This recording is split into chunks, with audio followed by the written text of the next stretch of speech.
So hey anime fans. The series name is What If Naruto Got Harem with the Incredible. So let's start the series. Hyde Ninja Village General's medical staff was operating at a level not seen since the Second Great Shinobi War. The last surviving blood cousin of the first headmaster and renowned medic, the recently appointed Lady Fifth Headmaster, was working as quickly as she could from OR to OR. Just a few hours ago, the first member of the injured genin team was dispatched to pick up Uchiha, a buddy of Naruto, earlier that morning. The Akimichi clan's heir apparent and the Hyuga clan leader's nephew were her two main worries. In their battles with Orochimaru's goons, both lads had strained their bodies to the breaking point. With the help of the sound village genin he had battled against at the Chunin exams only a few weeks earlier, Shikamaru had just arrived at the hospital during this time. He was met by his father as he entered the hospital, who was being closely watched by a nurse. As he attempted to ignore the nurse, Shikamaru said to his father, "I'm fine, how's the rest of the team?" At this point, Temari made the decision to let go of the arm she was using to keep the sluggish Nara upright and let him fall to the ground. The Sand Genin stepped back from him, allowing the nurse to examine him, and said, "Stop acting tough." His father told him, "Headmaster Sama is working on them now, it's too soon to tell." He assisted the nurse in lifting him off the ground and escorting him to the hospital for further care.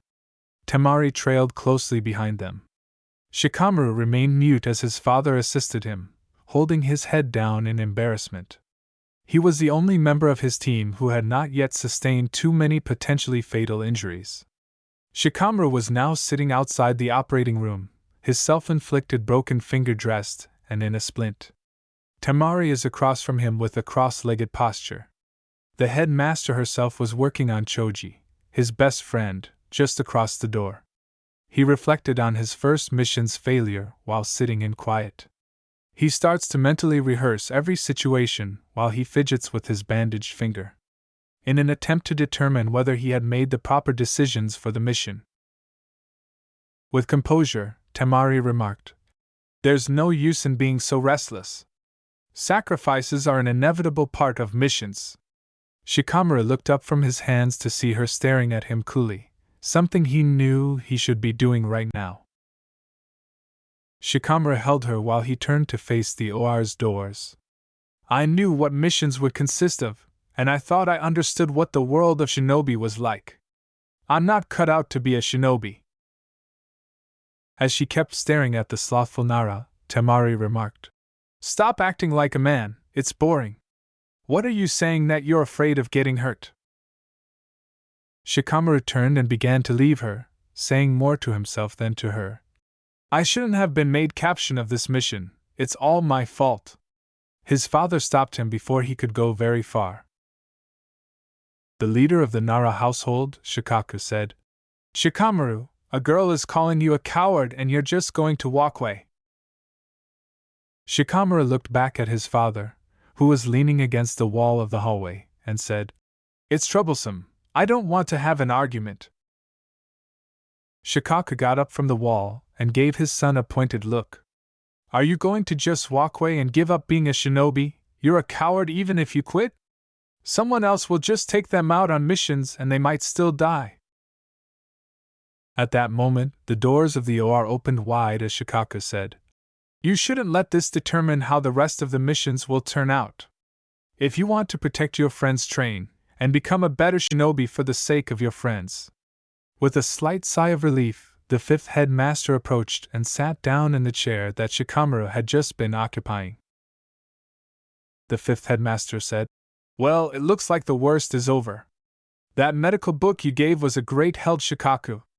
But at that moment, Shizen ran at them along the hallway.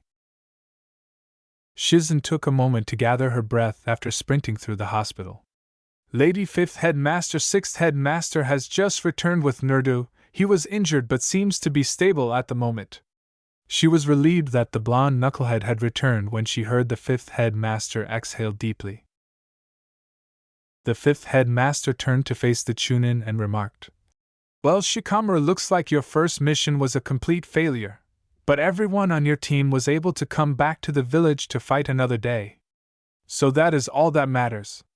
At that moment, a blast of dark chakra was followed by a tremendous rumbling from inside the hospital. Fifth headmaster yelled, "Naruto!" as she rose from her chair and began running in the direction of the hospital's main source of disturbance. Shizen, Shikaku, Shikamaru, and Temari were pursuing them closely, and they barely made it halfway down the hallway when a massive explosion shook the entire hospital. Sakura, who had hurried to the hospital after learning that the retrieval team had returned to the village, and the sixth headmaster were on the other side of the hospital at the same time. While the doctor and nurses were tending to the injured Naruto, both the teacher and the pupil were staring out at the destruction made by the dark chakra that had exploded from him. Their remains are now lying lifeless among the hospital debris. As she slowly rose from behind the tree outside the hospital, a bewildered Sakura asked, "Sixth Headmaster Sensei, what happened? Where's Naruto?" Sixth Headmaster had just a moment before grabbed her and threw them both out the window. The sixth headmaster, however, said nothing as he surveyed the wrecked structure. A significant portion of the first, second, and third floors had been demolished. However, the sixth headmaster noticed traces of his blonde student among the dead and maimed. The headmaster of Lady Fifth would not order a complete search and rescue until several hours later. It was determined that Naruto was either outside the village nor among the dead or injured. The sole indication of him was the necklace gift that the fifth headmaster had given him. The cold breeze on his face as he laid on sixth headmaster's back was the last thing he could recall. As they made their way back to Hyde Ninja Village, the teacher and students passed through the jungle in silence. With his body bruised after his fight with his companion, Naruto is still sound sleeping. When he was put on a medical bead, he briefly woke up but promptly fell back asleep. Then all of a sudden he felt pain unlike anything he had ever experienced, pain far worse than anything the villagers had ever given him. No, this was an act of blatant hatred that made his blood boil. The last thing he saw before everything went back to dark was a dazzling white flash that shot his eye open. As he moved through the air, he could feel the cool breeze touching his face once more. This time, however, there was no forest, no sixth headmaster, and no light. He was plummeting into an undiscovered location as he descended farther and farther into the shadows. How much time had he been here? At that moment, he began to slow down his descent until he came to a complete stop. He had landed on something solid, and he could feel it beneath his boots, but there was still nothing around him. He steps forward and glances around. An enormous flock of birds rises off the platform, scattering feathers everywhere and flying in all directions, and there is a burst of blinding light. The wind blasts at Naruto, who protects his eyes. As the final feathers fall, he watches them depart. The platform now shows a red-clad girl with a shadow over her face. Naruto turns around and hears a voice but sees no one. "So much to do, so little time. Take your time. Don't be afraid. Power sleeps within you. If you give it form, it will give you strength. The closer you get to the light, the greater your shadow becomes. Don't be afraid. And don't forget, you hold the mightiest weapon of all," the voice said as a dark void appeared beneath Naruto, sucking him up. As the darkness engulfed his legs, Naruto cried out in terror. "Hey! What is this?" As the darkness tightens around him, he swiftly takes a kunai from his leg holster, and begins to slice away. The black chasm swallows his slicing hand.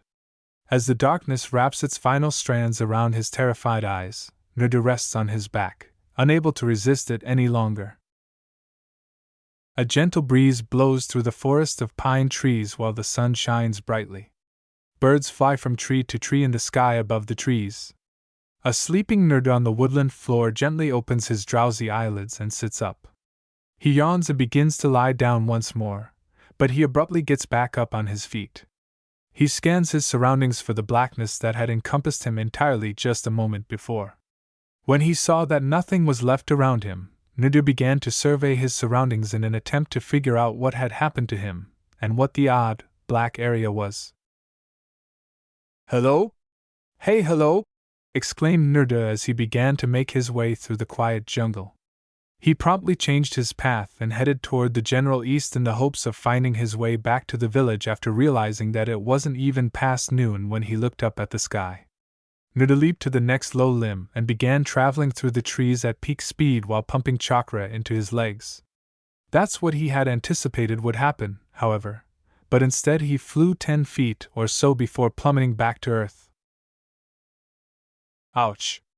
Naruto spat out the dirt that had gotten in his mouth while picking himself up off the ground and massaging his sore nose.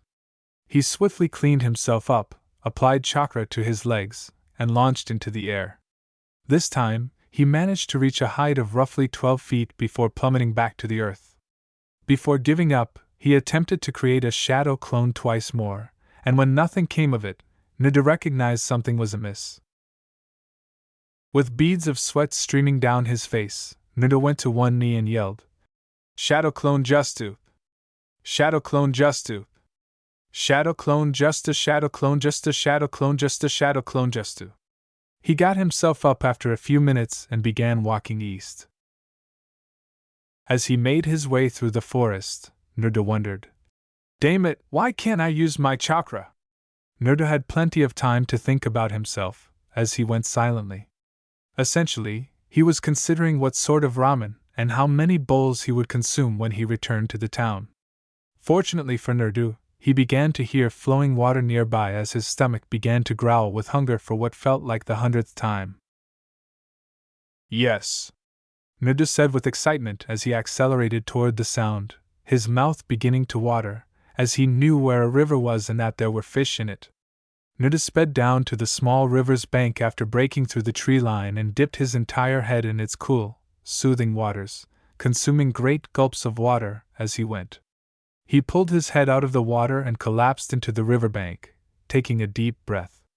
The great roar to his right made his pulse skip a beat as he lay there beginning to think about the fish he was about to catch. Naruto slowly turned his head to the right, realizing that he had overlooked the enormous black bear a few yards away in his haste to obtain a drink of water. As it started to beat its front paws on the ground and approach him, the bear let out another enormous roar. Naruto said, "Easy there, big guy, easy now." He began to carefully stand up, putting one hand in the equipment pouch and the other in his kunai holster. But before he could finish, the bear charged forward, poised to strike.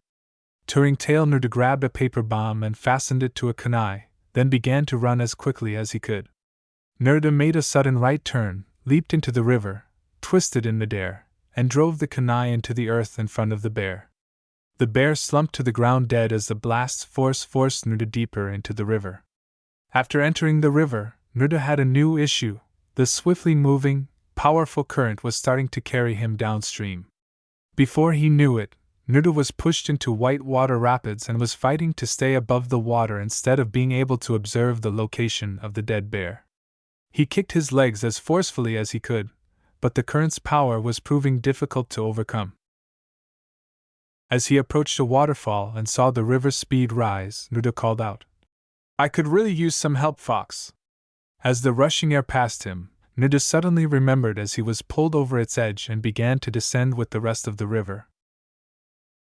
As Naruto bit his thumb, drew blood, and performed the required hand signals, he called out, "Summoning Justu." Nothing occurred as he kept falling, much like his shadow clone Justu. "Damn it!" Naruto yelled, raising his arms to his face and preparing for the blow.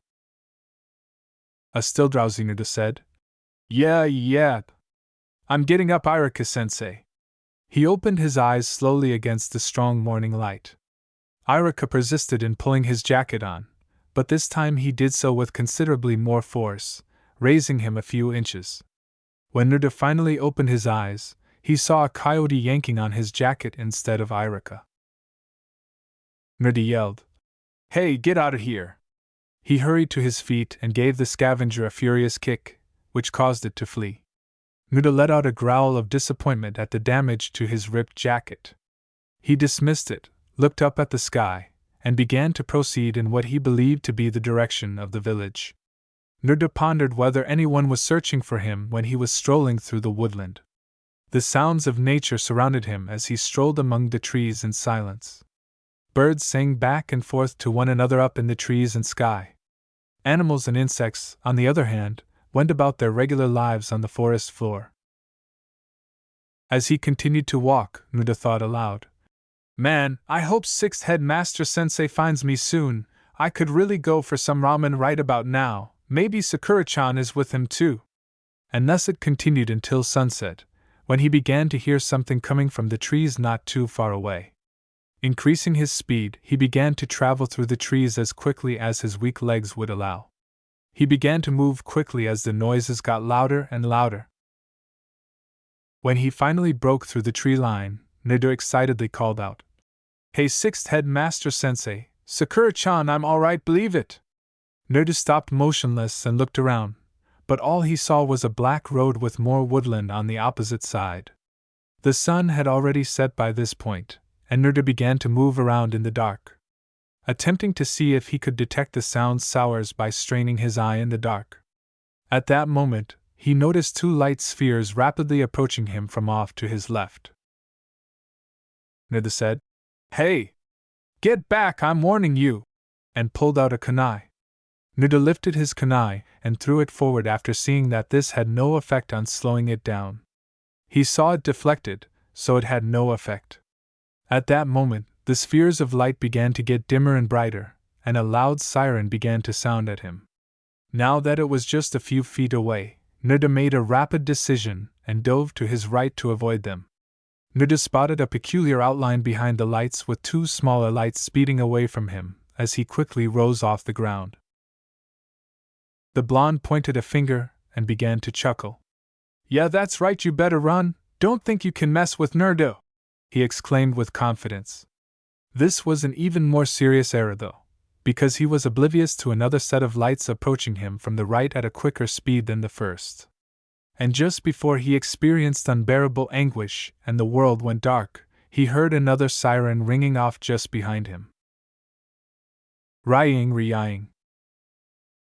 The sound of a telephone ringing interrupted the peaceful quiet of this house in the early morning hours when most people would still be sleeping. Rying, rying, rying.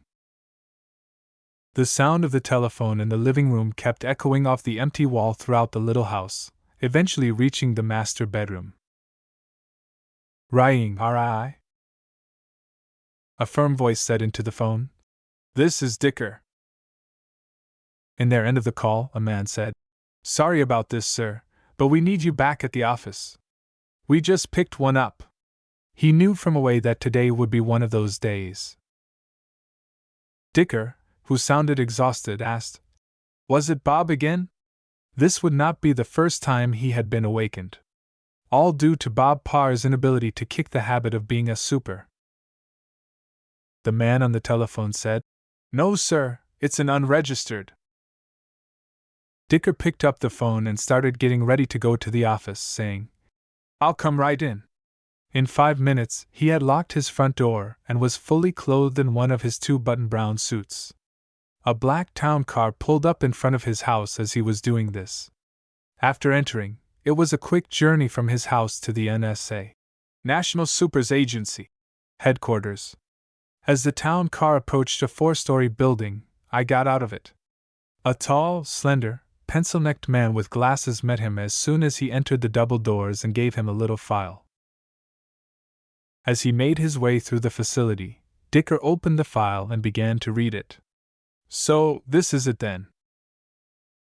Local first responders were summoned to handle auto accidents 32 hours ago, 5 miles east of Basin City. The driver of the car was one of the 2 people involved. A 36-year-old Basin City citizen named Jim Holmes and an unidentified youngster of unknown age were the victims. "Yes, sir. The only ones aware of the situation was a hospital night nurse who found the boy's body and a security guard," replied the man who was taller. As they arrived to a little elevator at the end of the hallway, Dicker said, "Have they been brought in?"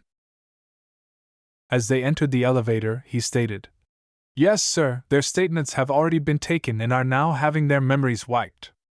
Dicker put his right palm on the metal panel that would have held the floor buttons when the doors had closed. A beam of light moved up and down on his head, producing a scanning sound similar to that of a copy machine.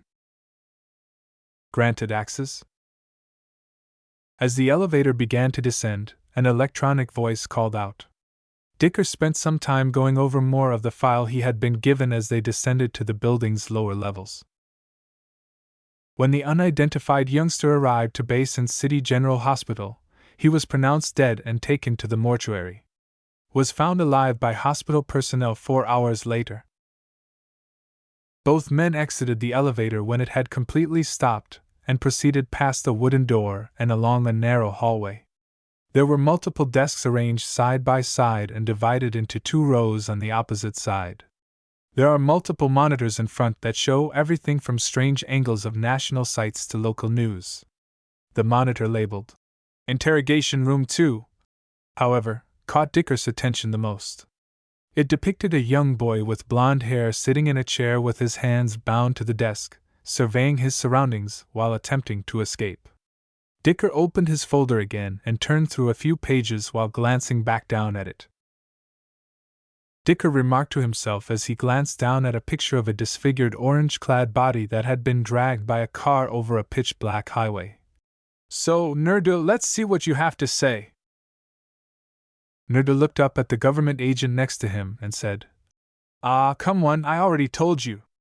In response, he gave Ira Casense a harsh look. Naruto simply sat up a little more and took a long breath as he recounted what had occurred to him for what felt like the 100th time. This was a look he had learned not to mess with. It all started with that idiot Naruto friend. Needless to say, he left the village dash. Dicker read from the paper he was writing on. Your team member. Part of Squad 7.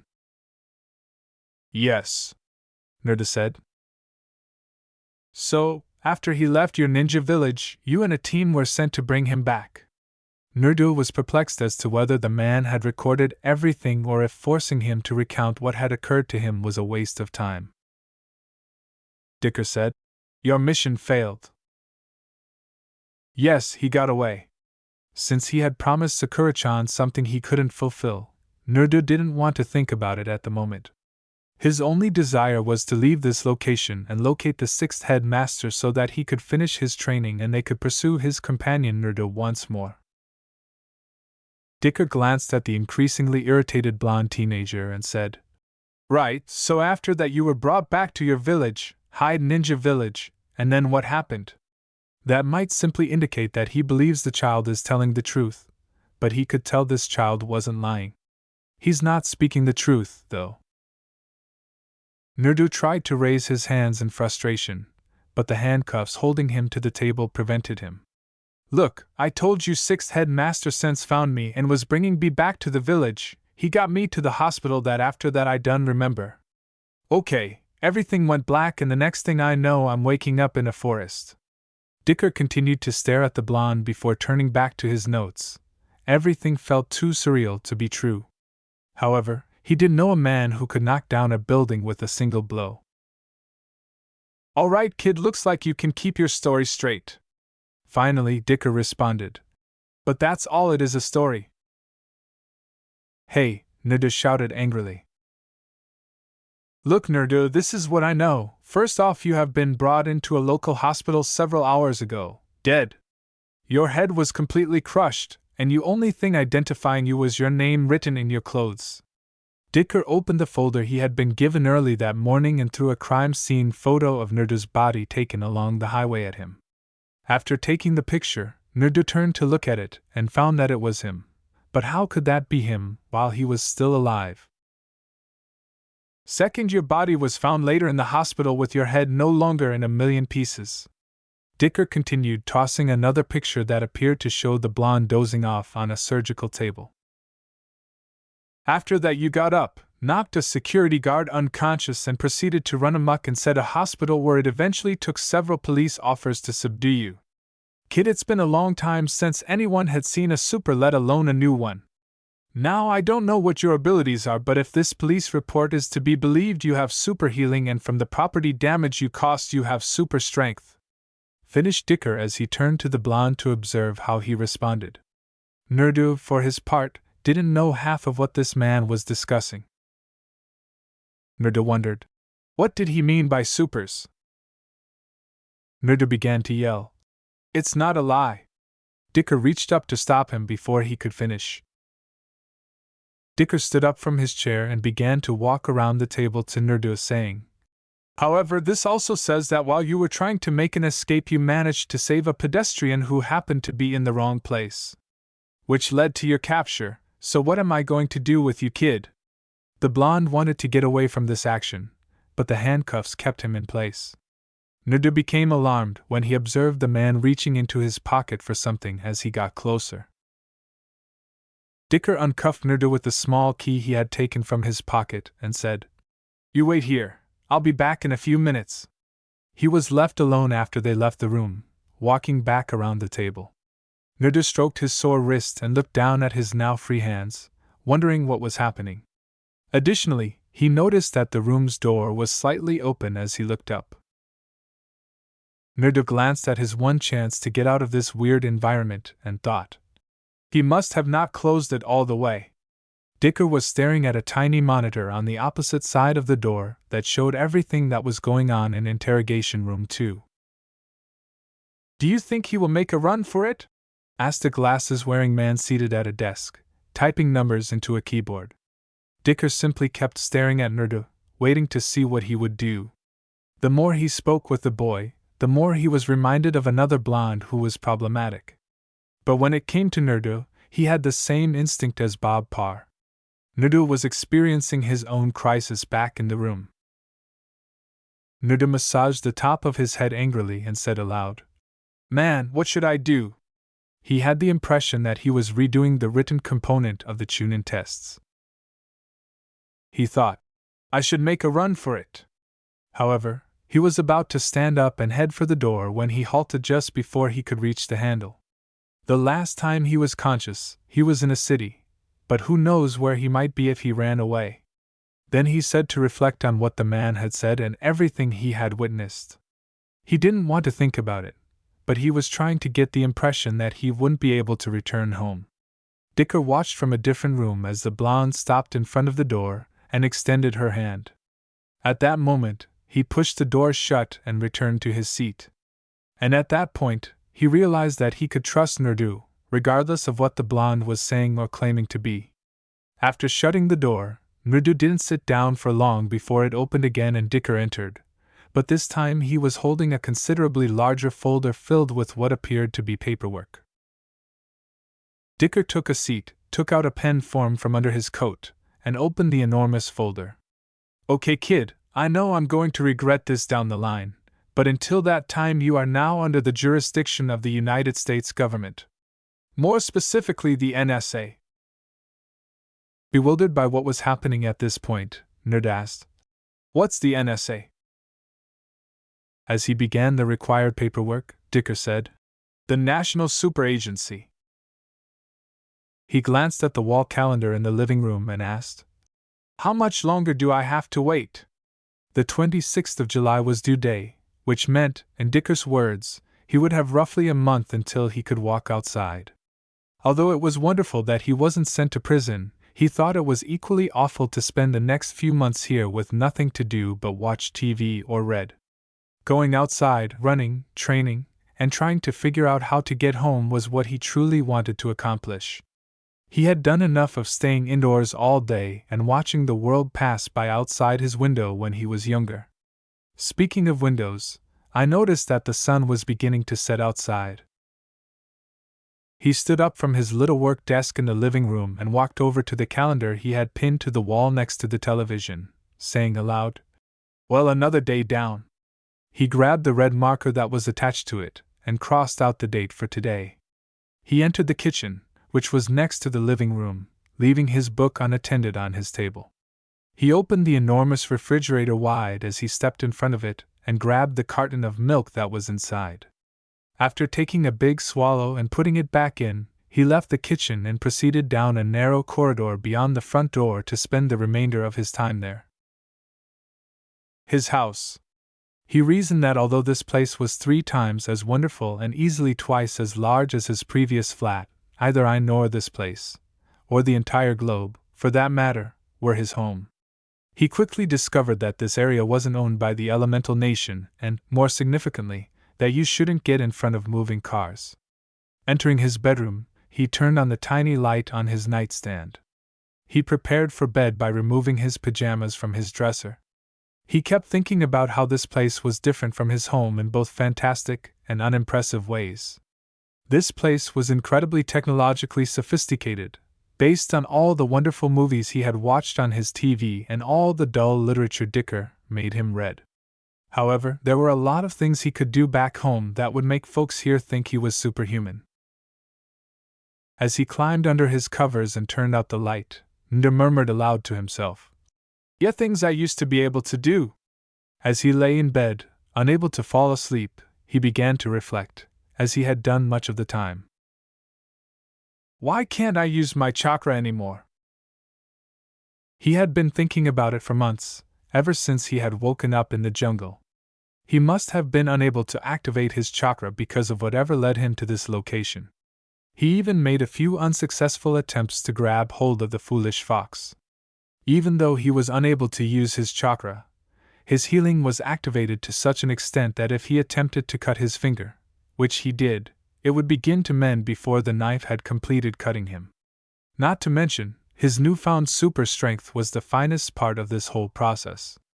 Despite all of this and the new things he was constantly learning, he continued to think of returning to Hyde Ninja Village, where he truly belonged.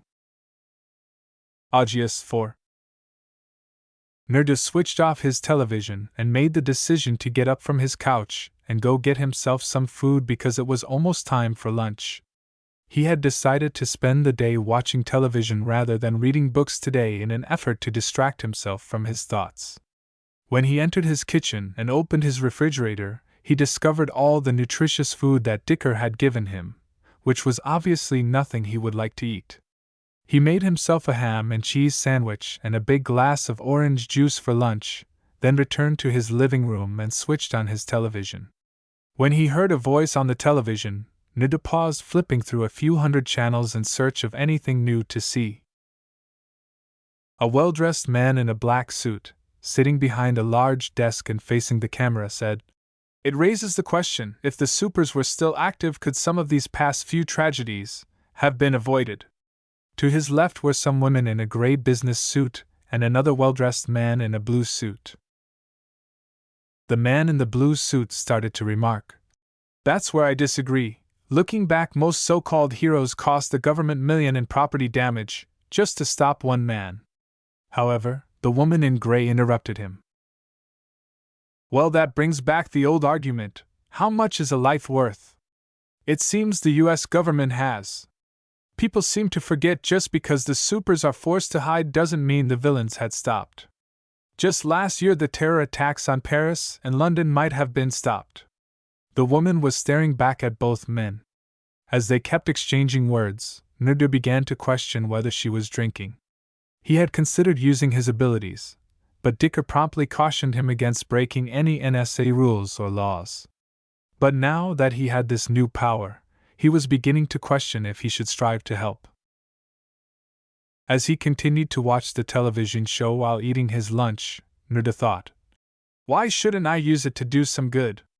He thought it was stupid that the villains were still there even though the superheroes were no longer.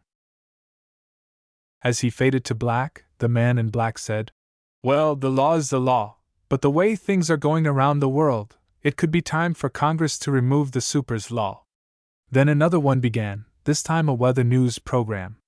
Nerda grabbed the remote control, switched off the television, and sat there pondering. That's when he had the wonderful, well, brilliant to him, idea to become a superhero. August 10th.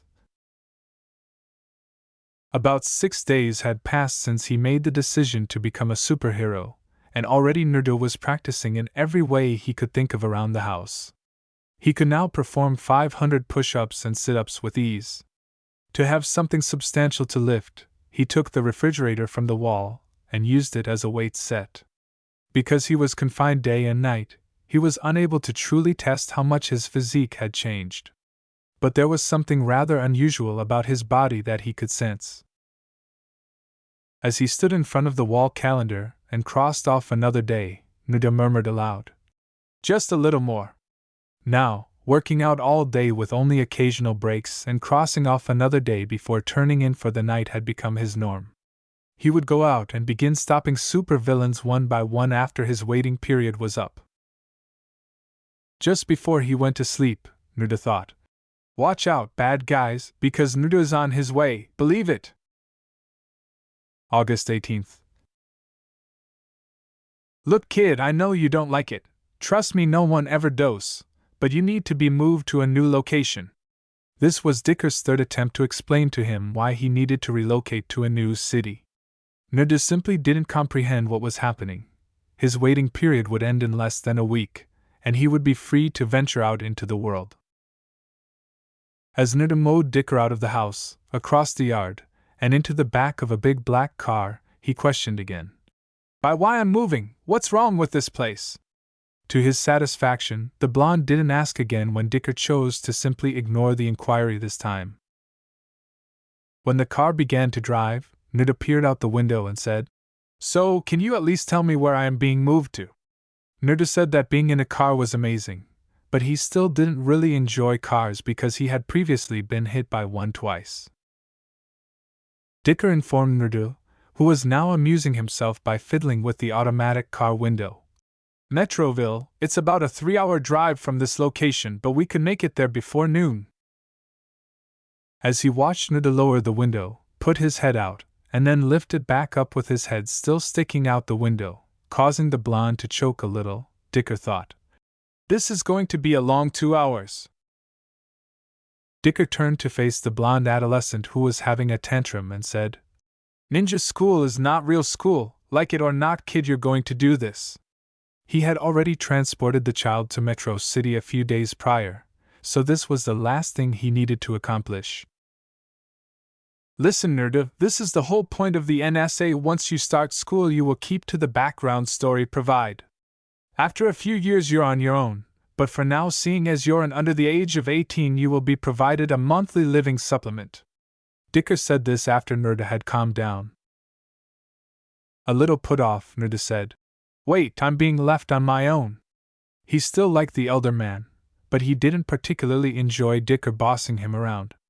However, he had lived alone in Hyde Ninja Village his entire life, so it wasn't anything new to him.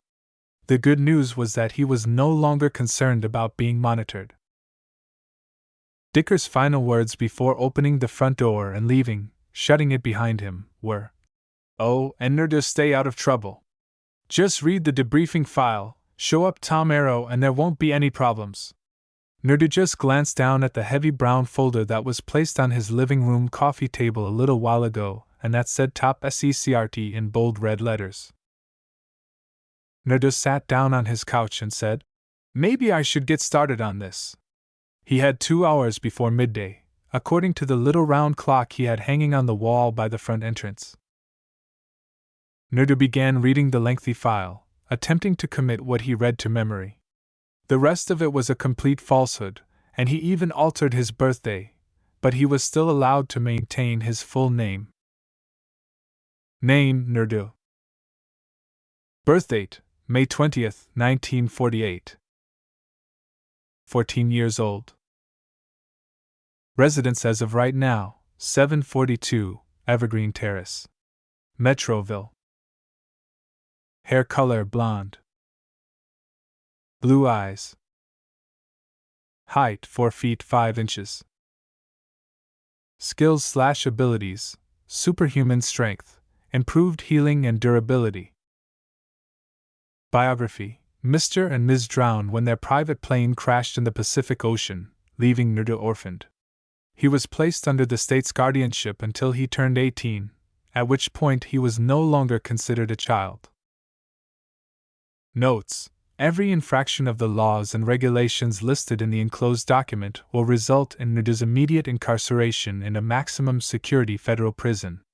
He has been instructed on his current living arrangements with the U.S. government and has been informed of the laws and regulations as stated by the NSA. By the time he had finished reading all of the material, he felt as though his head would burst from everything he had read, but there was still more to come. He looked at his clock and realized that it was time for lunch, so he got up, fixed himself a quick bite to eat, and went back into his living room to turn on his television, forgetting about reading the rest of the file on his coffee table. A few weeks ago, he had grown tired of watching television all day, but now that he had to return to school, a school that would expose him to the NSA if he failed, he made the decision to enjoy his remaining free time because if non-ninja school was even half as difficult as the academy back home, he would be spending a lot of time studying. The remainder of the day and night was spent in this manner, watching TV series, movies, and Naruto's new favorite cartoons. He stopped to eat dinner, which he was able to avoid destroying this time, and after finishing everything, he would go to his calendar, take the red marker, and cross out the day before heading to his room for bed. This night would be different from the others though, as he changed into his pajamas, hopped in bed, turned off the lamp on his nightstand, and rolled over. It was raining, and as he looked around, he saw that he was standing in a large field surrounded by trees. Not far away, he saw a flagpole with a small green flag with a red hidden leaf symbol on it. In front of the pole, he was the same stone that Sixth Head Master had once told him heroes' names were placed. He was alone in the field, and as he walked over, he looked down at all the names. His name was at the bottom of the list. Suddenly, he heard footsteps coming from behind him, and when he turned to see who was approaching him. "Sakura-chan, Naruto friend," Naruto said with joy, but the smile vanished as soon as he noticed a third boy walking beside them. He didn't know this boy, but the way they were all chatting and laughing, yes, even his friend was laughing, made him feel extremely uncomfortable in his chest. "Hey, you guys, I'm over here," Naruto called out as he saw them begin to move towards a training post, but none of them could hear him. They continued to walk until they arrived at the post, at which point he began to approach them, but the farther he went, the more distant they appeared to get, until he was running in a dead sprint, trying to get to them, but no matter how hard he tried, they remained just out of reach. Just then it was like everything was stated to shift and fade away, like leaves caught in the wind. As his surrounding disappeared, he was left in darkness, alone in a black nothingness. Suddenly he was now underwater deep, so deep the pressure on his body felt unbearable. He struggled to swim up to a faint light high above him. All around he saw the bodies of everyone he knows flowing lifeless in the water. Opening his eyes again, he found himself lying on the ground. Slowly he sat up and looked around. He was standing atop a small hill that was right at the edge of a deep crater. All around he saw buildings destroyed with large clouds of smoke rising into the sky. He didn't understand what he was looking at until he saw it. Not too far off in the distance was a small cliffside showing the faces of all the headmasters. He was looking at the Hidden Leaf Village, but it wasn't the village he was used to seeing. The whole place was destroyed. The only thing left standing was the headmaster. Naruto awoke in a cold sweat, took a deep breath, and tried to make sense of what had occurred to him.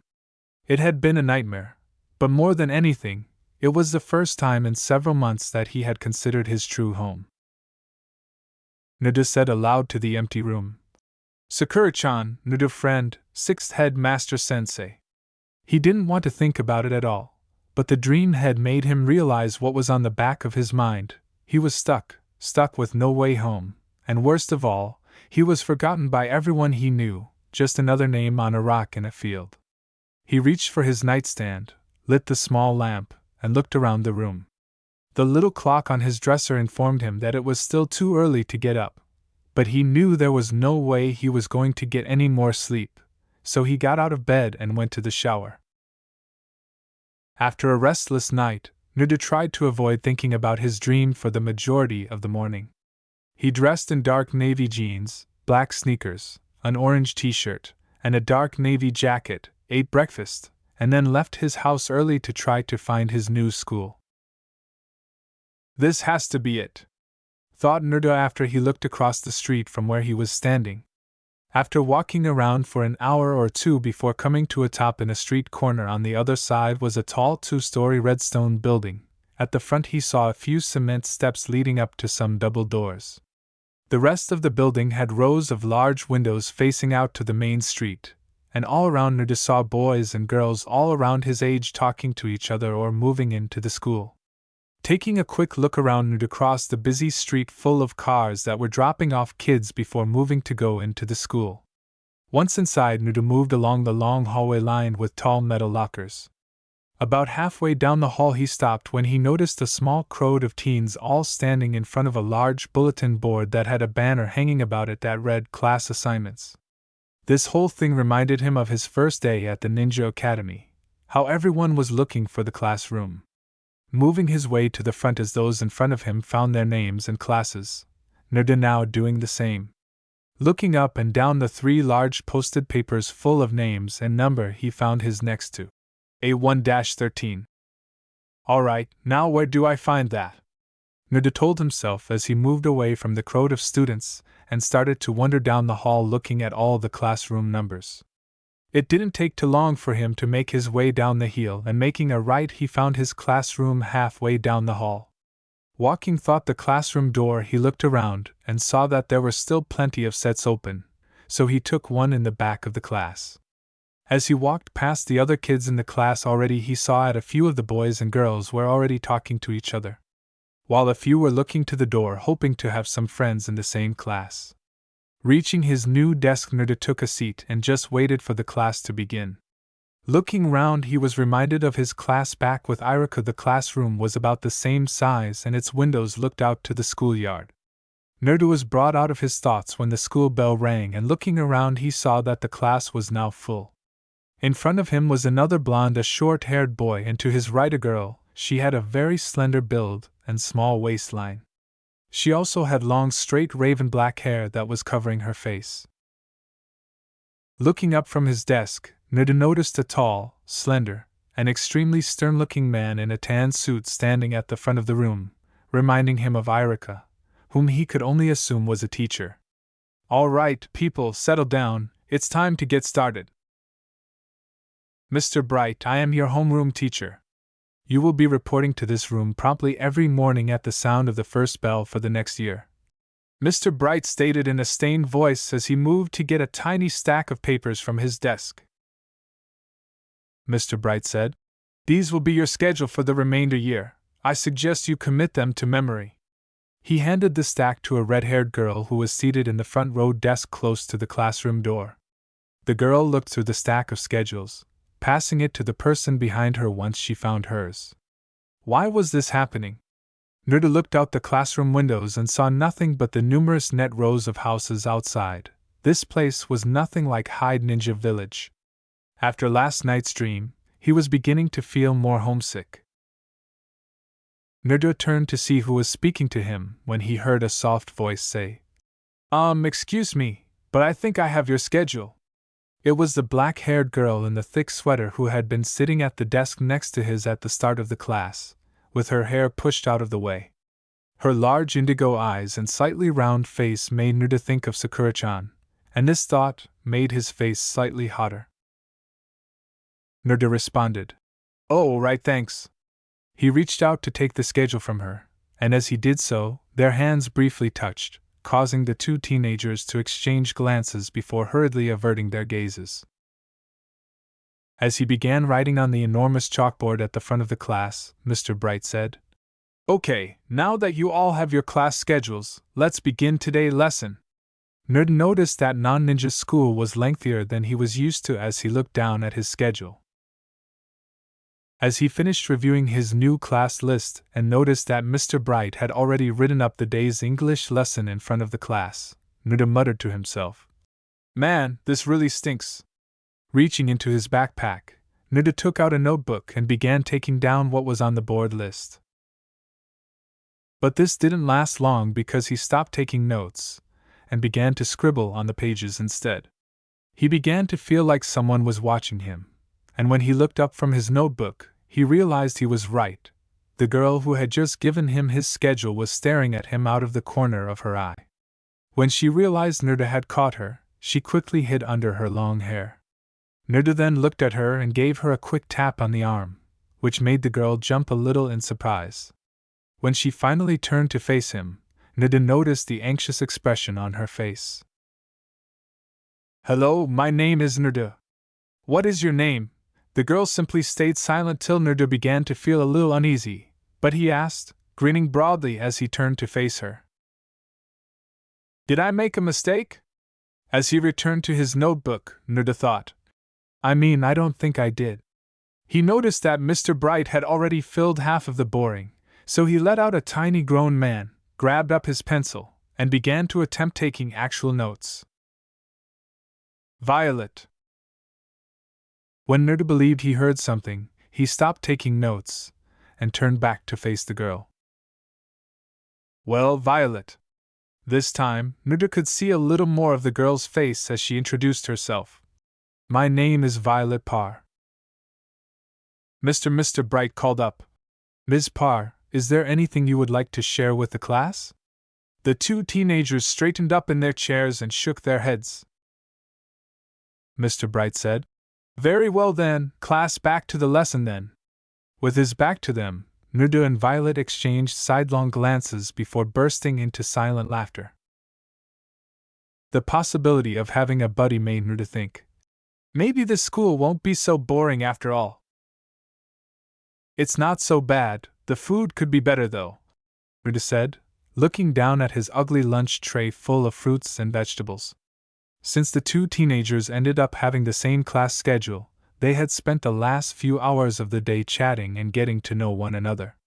He had learned that Violet lived with her parents and two younger brothers, that her favorite color was purple, that her favorite food was cinnamon rolls, and that she enjoyed reading magazines and listening to music. In turn, Nerda told her a little bit about himself, or at least what the NSA permitted him to say. He was an orphan living alone now, originally from Japan, and had only been in the United States for a few years. His favorite color was orange, he loved eating ramen, and he enjoyed martial arts. Violet laughed a little at the horrified expression on Nerda's face when he picked up a young carrot and sniffed it. "Yeah, that's usually why I bring lunch from home." As he threw cat-eye into the breeze and began eating, Nerda said, "Yeah, I might start doing that too." "What's left for today, then?" As he took another bite of his supper, Nerda asked. "PE is available. And then art," Violet said, taking her schedule out of her book bag. At that moment, as the two were still eating lunch, a small group of 4 girls dressed similarly in pink, blue, green, and yellow approached them. Nerda looked up from his meal to see the blonde, redhead, and 2 brunettes standing in front of them. "Hey, aren't you the new kid?" the blonde in pink in the front of the group was asked. "Yes, he was supposed to be," the brunette in green responded. "I don't remember seeing him here last year." The other 2 simply nodded in agreement. "Yeah, that right? This is my first year at this school, I'm Nerda. Violet began to withdraw as the 2 blondes conversed. The blonde in pink added, "Well, let me introduce myself. I'm Ashley A." When the brunette in yellow said, "I'm Ashley B." The redhead in blue said, "I'm Ashley Q." "My name is Ashley T, and we'd like to invite you to join us for a seat," the brunette in green added as each person gave their introduction. The blonde boy began to pick up his lunch tray from the table and said, "Wow, thanks, Common Violet." Ashley A. said in a tone that Nerda was all too familiar with, "Sorry, Nerda, but this is an exclusive invitation to you only." Violet's slight recoil at their words was all the evidence he needed. In the meantime, Violet was staring at Nerda in disbelief at what he had just said, and she wasn't the only one. All 4 Ashleys were staring at the blonde with their mouths wide. "In that case, no thanks," Nerda murmured, turning away from them and returning to trying to eat his lunch. As all the females were beginning to become upset about someone rejecting them, Ashley B. said, "Excuse me, I don't think you know who exactly you're talking to." The blonde turned to face the four girls and said, "You heard me, now get out of here before I do something that you will regret." As all four of the girls gave Nerda and Violet a final, shady glance before leaving, the two teenagers, Ashley A. said, "You're making a big mistake, come on girls, let's go." Nerda simply resumed his attempt to eat, but halted when he looked up and noticed that Violet was still staring at him. "What wrong, Violet?" Nerda said, turning to face her in bewilderment. Violet remained silent for a considerable amount of time before eventually replying. Violet's face began to lift slightly as she said, "Thanks for sticking for me, just now." When the lunch bell rang, indicating that it was time for the students to leave for their next classes, Nerda smiled back at her and said, "Don't worry about it, Vi, that's what friends are for." Violet led the way through the school until they reached the back of the auditorium, where roughly a fourth of the students were waiting for the start of physical education. Looking around and wondering why they were outside, Nerda said, "So, what the whole point of this class anyway?" "P stand for physical education, so we usually just run laps around the field track or play team sports," Violet said, pointing out the small football stadium, basketball court, and baseball field. Nerdu was somewhat familiar with these sports from TV, and shortly after that, two teachers emerged from the auditorium. The first was a man of average height, with blue eyes and short, wavy blonde hair, wearing a red track suit and white shoes. The second teacher was a woman about the same height as the man in red, wearing a pink track suit with white trim and red shoes. "All right, class, this is Eznabil Char, your instructor. I'll be in charge of the boys," Char said. The blonde woman in pink said, "And I am the teacher for the girls, my name is Salem, Massachusetts. Now will the girls follow my please?" "All right, I'll see you later, Violet," said Nerda as he walked over with the rest of the boys as the girls started to follow Ms. Sela into the girls' locker room. Once Nerda was in the boys' locker room, the rest of the class was spent waiting around as he was giving a locker, and pair of gym cloths. In no time at all P was over and Nerda after waiting outside the locker room for Violet to come out. Once out, she showed him where to find his art class. Heading back into the school's main building, both teens headed up a flight of stairs to the second floor. Once inside the classroom, Nerda and Violet found some seats near the back of the class. Art like math, science, and history ended up being a test of Nerda's willpower. It was made a bit easier with Violet being able to talk to him a little more in this class. At last his art teacher, Mississippi Layla, a short tan-skinned woman with light green eyes and dark hair pulled back into a tight bun. All in all, Nerda could easily call his first day in high school good.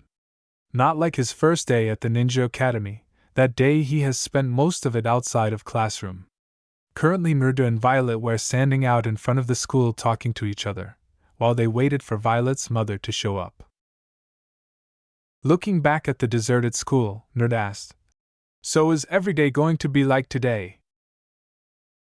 When a car drew up and stopped in front of the two teenagers, Violet said, "Yeah, but there are times in the year when we get breaks and the whole summer off as well." Violet moaned as she saw her mother. Grinning, she hurried to the car and shouted, "That my mom by, Nerda." As the girl got into the car, Nerda remarked, "I'll see you tomorrow." After Violet's mother drove off, Nerda headed back home while Violet peered over her shoulder and out the rear windshield at the blonde boy. "So, who is that, Vi honey?" Violet's mother, Helen, asked in a tone that made Violet feel a little uneasy. Violet said, avoiding eye contact with her mother. That Nerda were friends." "Truly." As Helen concentrated on her driving, she said, "That's great, I told you things would be different this year." Violet, who was beginning to blush slightly, quietly sat back in her seat and covered her face with her hair.